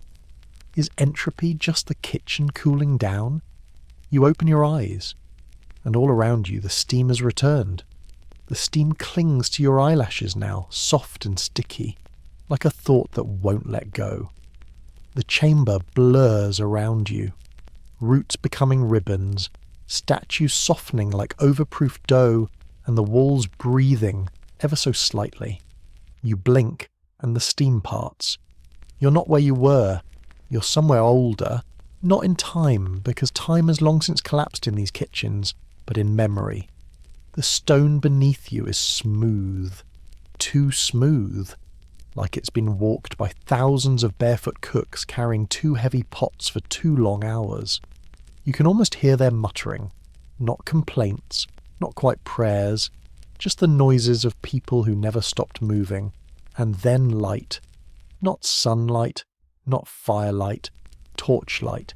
It flickers in the distance, and, beneath it, the unmistakable glow of fire pits. Dozens of them. Welcome to the Festival of 1,000 Fires. You've arrived in what used to be the most sacred event in the Angkor kitchen calendar. One night a year. The turning of a season. The return of the rain, or the receding of the flood, or the precise moment when Mars passed beneath a rice-coloured moon, depending on which century we're talking about. It wasn't just a festival, it was a test, a city-wide culinary challenge thrown at the gods. We are still here, it said, and we are still cooking. You step forward into a vast courtyard. Char marks streak the stone in long curving lines like calligraphy written in fire. These were once the outlines of open-air hearths, hastily built, then just as quickly torn down. Each family, each guild, each kitchen of the temple had its own fire. Some used wood, some used oil, some, according to one baffled historian, used fish scales compressed into combustible bricks. Why? Because the gods like innovation, obviously. You follow the layout. Here, a circle of stones where wild herbs were once crushed and fermented into something sour enough to make a king sneeze. There, a pit oven big enough to roast a boar, or a secret, or a whole generation of recipes passed down by burnt fingers and stubborn taste buds. And all around, shards, bowls, bones, spoons, thousands of them. Some archaeologists argue this wasn't a festival at all, that it was a disposal site, a mass dump of temple kitchen waste, a graveyard of flavour. But you've been walking long enough to know better. You see the patterns, the symmetry, the ceremony scorched into stone. This wasn't trash. It was memory in edible form. You reach what must have been the centre, a raised platform, round, a shallow depression at its heart. Here, the last soup was made. A recipe lost to time, yes, but not to scent. You kneel, press your face close to the stone, breathe in. You smell 5 things: sweetness, salinity, smoke, spice, and something you can't name, something round and deep and old. Some say the last soup was cooked when the Empire knew it was ending. A single meal, prepared with the last stores from every temple kitchen. Every jar of pickled starfruit, every sliver of dried fish, every teaspoon of chili paste fermented so long it had started remembering its own dreams. It wasn't meant to be served. It wasn't even meant to be eaten. It was meant to be heard. Because during the festival, when the fires roared and the mortars pounded and the rice boiled and the wok sang, there was a moment right at the centre where all the sounds aligned. Drums of cooking, rhythms of belief, music made of hunger and history. They called it the resonant boil, and when it happened, the gods were said to lean down, just for a second, to listen. Not to prayers, not to songs, to simmering. You sit in silence now, trying to hear it, trying to imagine the 1,000 fires, the smoke like banners, the laughter rising over spice, the old cooks, their hands trembling from age but still faster than most, the young apprentices slicing too fast and nicking their fingers, trying not to let the blood land in the soup, and the gods, invisible, grumpy, demanding but listening, always listening. Because cooking was never one way, it was always a conversation, between you and the flame, between the recipe and the tongue, between the living and the gone, and now, between the stone and you. The wind shifts, the steam begins to fade, the fire pits return to shadow, but the scent remains. You rise. Because this wasn't just a festival, it was a promise, a declaration. Even if everything else fell, even if the city cracked and the rice spoiled and the gods stopped answering, we still cook, we still remember, and the flame still burns. You look behind you. The trail is gone. The ruins are quiet, but something deep in your chest feels warm. Not metaphorically. Warm. Because somewhere in this ancient oven of empire, something is still cooking. And maybe, just maybe, it's waiting for you to add the next ingredient. You walk on, heart simmering now, footsteps light as if the stone beneath you remembers how to carry pilgrims. The air has changed again. Not the scent this time. It's still thick with the long shadow of cloves, old fish and smoke, but the feeling of it. The jungle isn't pressing in anymore. It's waiting. Like a waiter standing beside your table, pen poised, expecting your order. You're in the final stretches of Angkor now, the outskirts of memory, where the temples began to crumble and the food began to fade. You descend a slope of cracked stairs, passing under a canopy of banyan limbs that have grown together like gossiping fingers. There are stones here, but they've stopped being buildings. They're bones now, vertebrae of a city's spine exposed by time and tropical rain. And you notice something new. No smells, not bad ones, not good ones. Just nothing. No herbs, no broth, no heat in the air. It's unsettling. Like when your nose stops working during a cold and the world goes dull. This was the edge, where the temples died, where the food stopped, where the taste was forgotten. You step into a courtyard, rectangular and empty. A pool once lay at its centre.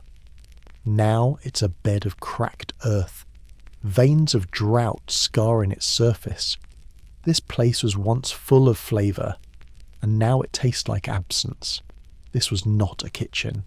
This was a dining hall, and more than that, a sanctuary of flavour. You can tell by the benches all facing inward, the long grooves in the stone where bowls were passed and set down and scraped clean again and again. But the people are gone. The gods are silent. And the smell, still not there. You realise with a sudden and surprising sense of panic that this might be what they feared most. Forgetting. Not death. Not fire. Not invasion or drought. but the possibility that one day someone would sit in this courtyard and not smell anything. It's hard to believe now, but there was a time when this space was full of clamour and chaos and chewing. A time when cooks argued about whose spice mix was better, when priests tried to eat faster than the gods could judge them, when soldiers licked their fingers and temple workers stole second helpings. One carving on the wall, nearly lost to moss, shows what appears to be a man dropping a dumpling and looking genuinely devastated. Next to him, a dog, wagging, waiting. There's humanity here, etched between the holy. A reminder that flavour isn't just function, it's feeling. That the meal was never about nutrition, it was about belonging. And when that ended, when the meal stopped, people didn't just leave the city. They left themselves. You kneel beside the dry pool, brush your hand across the earth, nothing. No seeds, no ashes, no smells. But you dig anyway, just a little. And there, beneath the first thin layer of dirt, you find it. A sliver, a shard, ceramic, from a bowl. You lift it gently, turn it in your hand, still stained, still faintly warm, not from the sun, from use. A historian might call it evidence, a remnant, a fragment of material culture, but you know better. It's a memory, one that didn't want to be found, but still waited. You stand. The courtyard is still silent, the air still tasteless, but now you hold something, and with it, the silence softens, as if the ground remembers your footsteps, as if the city in its crumbled edges and cracked corners is trying just barely to flavour the wind again. You keep walking. The path out of the courtyard winds uphill, narrow and uneven. On either side, half-walls rise like broken teeth. You step carefully, following a trail that doesn't quite exist. At the top of the ridge, you pause, and you look back. Angkor stretches behind you like a dried-out recipe, still legible, still beautiful, but missing one key ingredient. You. You were the missing piece, not because you're special, but because you came back, because you remembered, because you followed the smells, because you stirred the ashes, and somewhere behind you, in a kitchen you'll never find again, a pot begins to boil, just a little, just enough. The flavour is returning, not strong, not fast, but gently, like soup rewarming after a long cold night. You're not sure when the wind changed again. Only that, somewhere between the cracked bowl and the ridge, it picked up something different. Not just warmth, not just spice, movement. It feels like something has woken up behind you, but not chasing, not threatening, just rising. The kitchen isn't dead anymore, it's stretching. You descend the far side of the ridge slowly, the world soft around the edges like the first moments of a dream. The trees are taller here, older. Their roots have broken through temple floors and fused into arches that no longer need architecture. The stone is cracked, yes, but covered in soft moss that glows faintly green, like a memory trying to grow again. And you begin to hear it. Not pounding, not chanting, clinking. Spoons, dozens, maybe hundreds, not all at once, just occasional chimes in the wind, the sound of bronze tapping clay, of ladles brushing the sides of long-forgotten pots. You follow it, of course you do, because if you've learned anything, it's that in Angkor you don't find the kitchens, they find you. The path widens, and there, in the centre of a grove, surrounded by twisted trees and the remnants of stone columns, is a ring of raised platforms. Each one bears a shallow stone bowl, and each bowl is full. You stop. Something's different. The contents shimmer faintly, not like broth, not like oil, but like reflections. One bowl shows the image of a river long and silver, with boats dragging offerings across the water. Another shows a group of cooks laughing around a fire, slapping hands, trading chilies like playing cards. A third shows nothing but a single hand, trembling slightly, holding a spoon. This is not a place of food, It's a place of memory kitchens, where the taste doesn't go to the tongue, it goes straight to the past. And the past? It's awake now. Each bowl, a preserved bite of time, each one holding a dish that someone once made with so much care that even entropy couldn't erase it. You walk around the circle slowly. At the far end, one bowl is different, covered. A simple stone lid rests on top. No inscription, no decoration, just a question, waiting. You hesitate, but you've come too far to stop now. You lift the lid. Inside, nothing. But as the air escapes the bowl, it hits your face with the force of recognition. The smell is so sharp, so sudden, you nearly fall back. It's citrus, fish sauce, chili, but also sweat, steam, clay. It's everything you've walked through.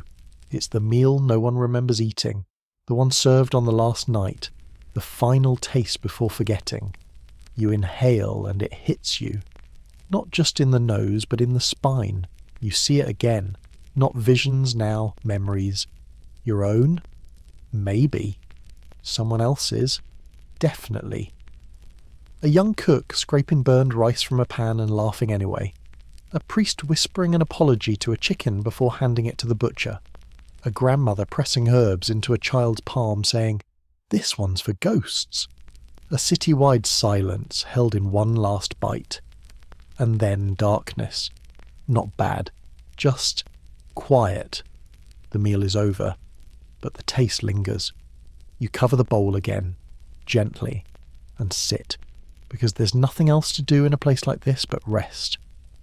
You watch the steam rise from the other bowls, slow and pale and endless. The clinking has stopped, even the trees are holding still, and you begin to understand the truth behind it all. Angkor didn't collapse, it was preserved.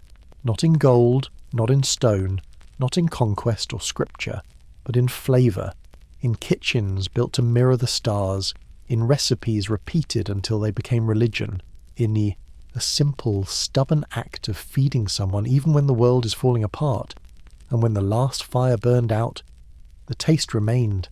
It walked through time, it settled into stone, it curled into the wind, and tonight it found you. You, of all people. You who showed up late. You who doubted. You who nearly skipped this part. But you stayed. And now the taste is yours to carry. Not to eat. To remember. You don't know how long you sit there. Minutes, hours, centuries. Time softens in places like this. The edges blur. You're not asleep, but you're not quite awake either. You're steeping like a root left too long in the pot, slowly surrendering its sharpness. The stone beneath you hums faintly, like a bowl still remembering the meal it once held. Around you, the memory bowls continue to release their steam, slowly, reverently, like incense offered not to gods but to taste itself. And then, movement. Not dramatic, not sudden, just the quiet rustle of a footstep in the grass behind you. You don't startle, you don't turn, you just wait. The present steps forward, slow and unhurried.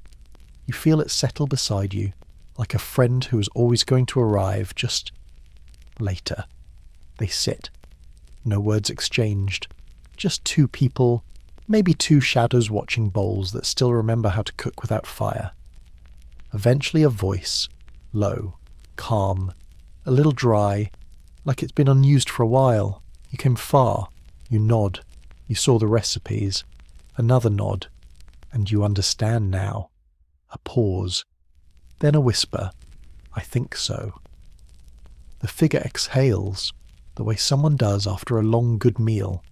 You know, most people think we vanished, they say. But we didn't. We just ran out of flavour. You glance sideways. The figure isn't young or old, not male or female. Just there. Real in a way most things aren't anymore. They hold something in their lap. A spoon. Old. Worn. Familiar. You recognise it instantly. It's the same spoon carved into the temple walls, the same one etched onto shrine stones, the same one held by 100 statues. It's not ornate. It's not magical. It's just perfect, balanced, used, loved. Angkor didn't fall, they say again. It dried out. First the canals, then the kitchens, then the gods. You stay quiet. People think gods vanish when they're no longer worshipped. They continue stirring invisible soup. But they just get hungry. You swallow. The silence between you thickens, flavoured with memory and ginger. They forgot how to cook, you say at last. The figure smiles, not at you, just at the bowl in their mind. They forgot how to taste. You look around, at the steam, at the bowls, at the silence, and you realise these are not just memories, they're ingredients, left behind, waiting for the right hands. The figure stands, hands you the spoon, not with ceremony, just with trust. Take it, they say. You've earned it. You hold it in both hands. It's heavier than it looks. Warm, smelling faintly of lime leaves and firewood. And when your fingers close around it, something clicks inside you, like a flame catching, like a recipe remembered. The figure nods once, then turns, walks into the trees. No goodbye, no farewell, because you'll see them again. You always do. You look down at the spoon, and something inside you whispers, start again. So you do. You stand. You find a small clearing. You gather wood. Not much, just enough. You build a fire, not because it's cold, but because it's time. And when it catches, when the flame flickers to life, you feel the kitchen stir beneath your feet. All of them. The temple hearths, the festival fires, the street food stalls and sacred soup circles.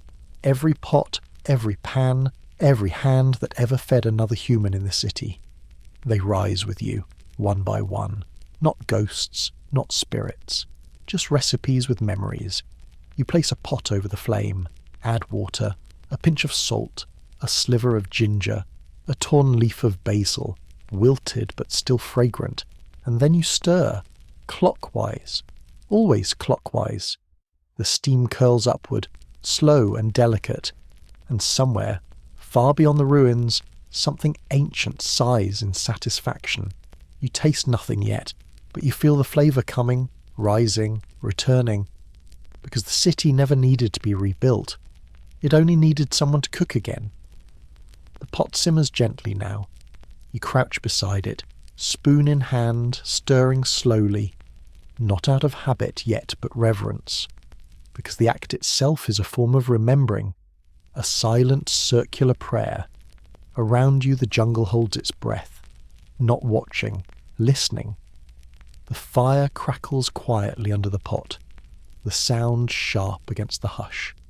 Your wrist moves without thinking, now fluid, sure, like you've done this before, in another life, or maybe in all of them. You add nothing, you measure nothing, because in this kitchen the ingredients are already here, in the air, in the stone, in the muscle memory of 1,000 vanished cooks. They don't need recipes anymore, they need rhythm. You pause, raise the spoon, taste. It's warm, salty, a little bitter, but true. The taste of endings, and of something beginning again. And in that moment, the jungle exhales. Birds you hadn't heard before begin to chirp, soft, uncertain, like they too are waking from a long slumber. A breeze stirs the leaves. Somewhere water drips from a leaf into a puddle. The fire shifts beneath the pot, glowing a little brighter. The world, it seems, remembers what it is. You look up from your pot, and they're there again. Not just one, all of them. The shadows. The ones who stirred the stars, who cooked for kings and for ghosts, who never asked for temples of their own. They don't crowd you, they don't speak, they don't smile, but you know, they approve. You reach beside the pot and find a second bowl waiting. You didn't put it there, but it's real. You ladle a portion of the broth into it, set it on a flat stone and step back, a quiet offering. You don't know to whom. The gods? The cooks? The forgotten flavour itself? Does it matter? Somewhere deep in the canopy, a monkey shrieks. You chuckle. Don't worry, you murmur. There's enough for everyone. You sit down beside the pot, cross-legged, spoon resting across your knees. The fire crackles low. The shadows shimmer in the edges of your vision. The kitchen is quiet. Not because it's empty, but because it's complete. This is how it ends, you realise. Not with a fall, but with a meal. A slow, warm, humble meal in the middle of the forest. A soup made of echoes. A broth that took 900 years to finish simmering. And you were just in time. You don't need to eat. You're full now, with steam, and memory, and something else you can't quite name. But it tastes like home. The shadows begin to fade like smoke after the flame dies down. Not disappearing, just drifting. You nod to them, they nod back. And the spoon in your lap, it's warm again. As if it too is saying goodbye.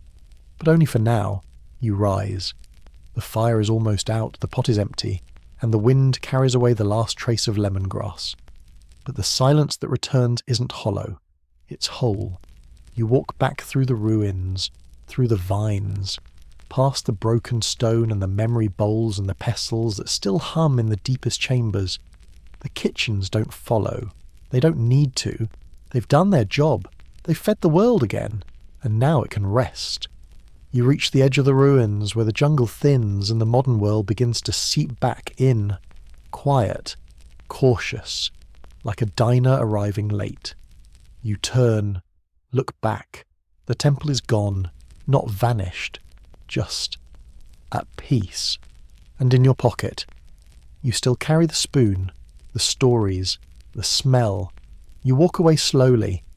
Not because you're reluctant to leave, but because you've learned how to walk like a cook, like someone who feeds things. And now it's your turn to pass it on, to stir the broth, to carry the flavour, to start again. And now, let it go. Let the last of the steam drift from your thoughts, like heat rising from an old kitchen roof after a long, full night. Let the silence settle, slow and easy, like broth thickening in a pot no one watches anymore. You've walked far, through heat and hush, through memory and moss and the scent of burnt garlic in places that don't even have names anymore. You've held the spoon, you've carried the warmth, and now you rest. Let the fires go out. Let the shadows finish their last meal in peace. Let the taste soften into sleep. You are no longer walking through temples. You're floating through echoes. The kitchens don't need you right now. They've simmered enough. And all the ghosts, they're full. You gave them that. So breathe. And let the scent fade. Let the ladle fall from your fingers, slow and silent. And let your eyes close finally, gently, like a pot lid sliding into place. Sleep now. Sleep and dream of broth.